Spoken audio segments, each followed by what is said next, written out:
started? Yes. Thank you. Okay. Okay, so welcome to day one of the addiction-free pain management training. Today is going to be very exciting. I want to just start with sharing just a little bit about what gets me up in the morning, what gives me passion to do this. Because I woke up wide awake before the alarm went off this morning because I love sharing my passion with people. You know, I've been working with people with chronic pain and coexisting disorders for the last 30 years, and I've been living with my own chronic pain for the last 32 years. And the good news about that is I haven't suffered with my pain for the last 30. So the first 2 years were very challenging, and it took me to some deep, dark places I call the chronic pain trance. And it got to the point where I was considering offing myself as a viable option rather than losing everything. Because I thought my life was over. I mistakenly believed I could never earn a living, I could never enjoy life, and today I am so grateful I didn't choose door number one. It was much better. So today what I want to start with is sharing the evolution of how this came about, the addiction-free pain management system. And it actually started when I was 12 years old. At age 12, I was injured playing sandlot football with my cousins and neighbors, and they rushed me into the emergency room, shot me up with Demerol, sent me home with a prescription for Tylenol codeine. A little bit of background. I'm the oldest of 9 boys. My dad was an alcoholic. He was in construction. He sometimes became violent. He was very believed and really firm. Today we would call it abusive corporal punishment.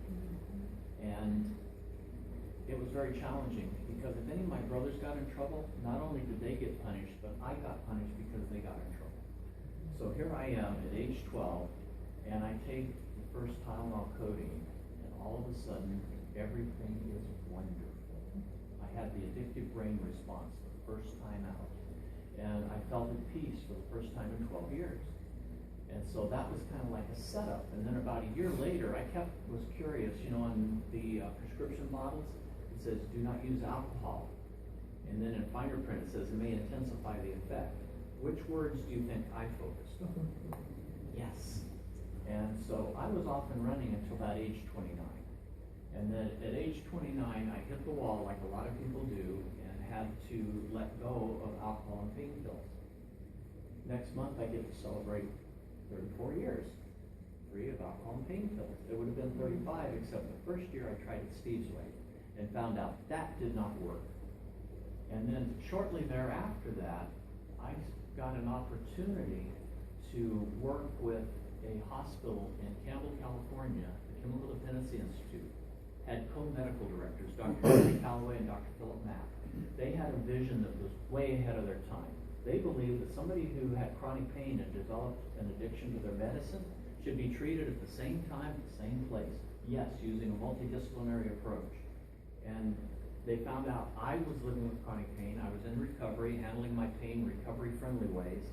So they hired me. I don't know about you guys. Have any of you ever been thrown into a job and told do it but not told how? Anybody ever have that happen? That's what happened to me. So I got to make lots of mistakes. Lots and lots of mistakes. And so I started working with these pain patients, and it was very challenging, it was very rewarding, and it was very frustrating because mixing pain patients who have addiction with addiction patients who don't have pain is very problematic. It causes all kinds of turmoil in the milieu, in the treatment milieu, and amongst the staff. So I had to really learn some creative ways of how to educate not just the patients, but the staff about these patients, because you were always saying, oh, they're drug seeking, they're med seeking, they're being treated special. No, they're being treated for their specific needs.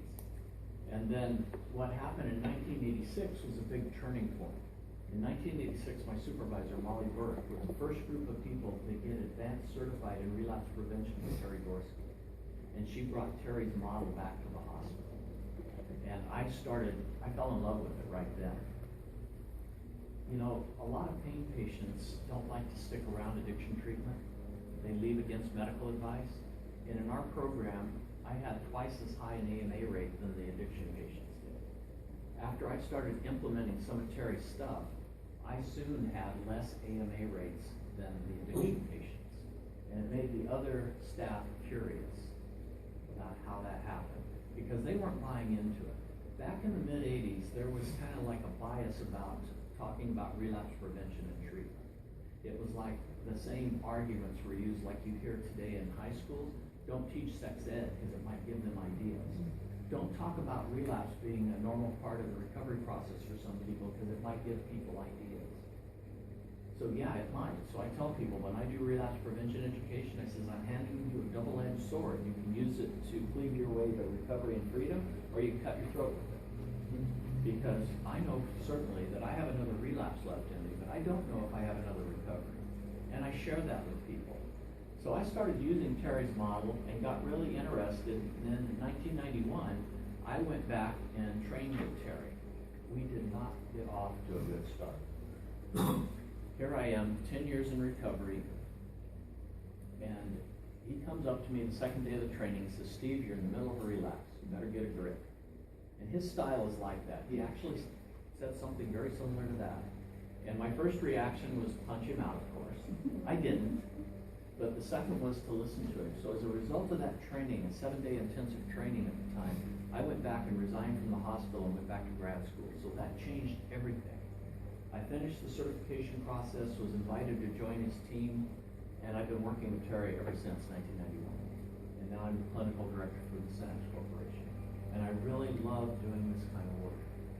And we started working on how to get this information out to more people, because Terry had been talking for years that people in recovery, one of the relapse triggers was pain management or medication management. And nobody was doing anything about it back then. In 1996, there was nothing published on this. Nothing. And I had made the drastic error of complaining about it. He says, well, you go out and find it. If you can't find it, you go out and do it. And I'll share more about that in a little bit. And so I started developing the first edition of this workbook. Terry really helped me because I had to learn to write for Earth people rather than academia. So he really helped me. And we had a whole big database of clinicians that we sent out questionnaires, worksheets. What do you think? What do you think? What do you think? Until we came to the first version of the worksheet. And then I started doing the first clinical trainings in late 1996 and how to teach other people to do this, how to make sure you can make other people can make a difference. Because intuitively, I had been doing it intuitively, but I hadn't yet learned how to transfer it to others. And that was the big step. It's how to get it to other people to make a difference in the lives of a lot more people. Because I can only impact so many people. But if each one of you goes out here and impacts just 3 people, wow, that's a chain reaction.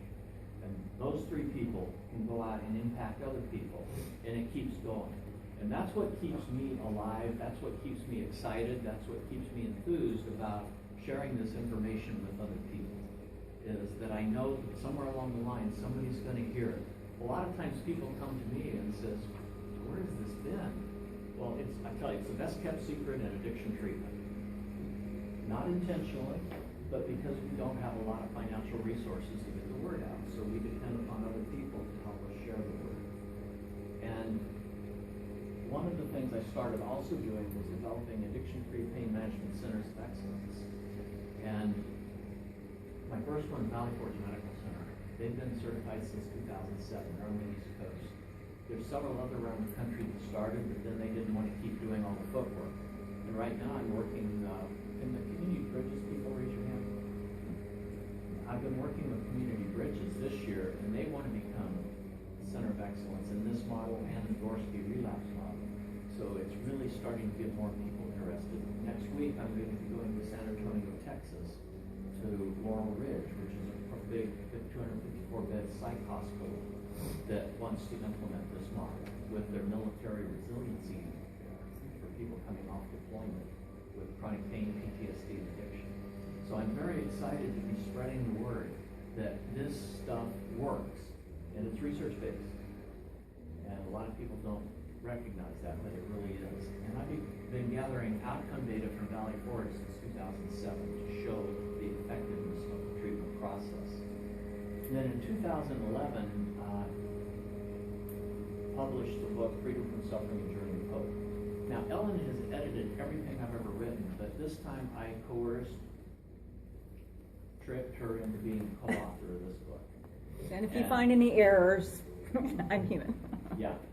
And so we developed that. Most of my books take about a year to write. This one took 6 years before I was ready to publish. And it started with a very horrible pain flare-up I started experiencing in 2004, 2005. And it was starting to head me back towards that chronic pain trance. And I had to do a really big wake-up call. I mean, it was to the point where when I was traveling around the country, I had to get a wheelchair to go from the check-in counter to the gate. And then same thing at the other end. I wasn't able to stand very long. I had to have special accommodations. And that was, wow, that took me way back to the early days. So I really had to start practicing what I taught. But it was a real exciting journey because the book turned out really well. Because a lot of it's my story and some of the stories, some of the more challenging people I worked with over the last 10 years. And then I started offering day-long intensives for people living with chronic pain, called them Freedom from Suffering Live. And then this year, we launched our Freedom from Suffering Now website. And next year, we hope to have more online services available. Like right now, we have a monthly teleseminar talking with the experts in healthcare. Next Wednesday, I have Dr. Mel Paul from Las Vegas Recovery, that he's my guest. I've had Terry on there. I have Daryl Lanava. I have a lot of different people every month to try to spread the word that there is hope. Because that's the big thing. There is hope. And one of the things, this tagline up here, this isn't mine, this is Ellen's. It's a right and a responsibility. Too many pain patients want to be passive recipients of treatment. They need to be active participants. They need to be the key player on the team. And that's what makes this work. So that's the evolution of where we're at today. And so in a minute, we're going to do an opening exercise where we're going to get to learn about each other.